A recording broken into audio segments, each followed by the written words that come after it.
সাকেত পণ্ডিত ব্লগে তোমরা দেখতে থাকো এবং আমি আরো কিছু ভালো ভালো ভিডিও তোমাদেরকে দেবো।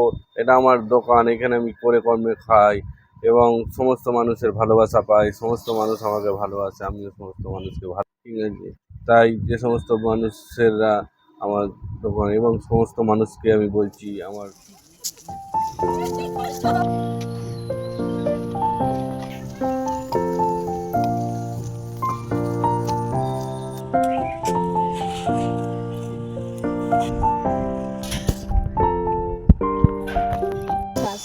আমাদের এখানে এখন বল খেলার মাঠে বল খেলা হচ্ছে।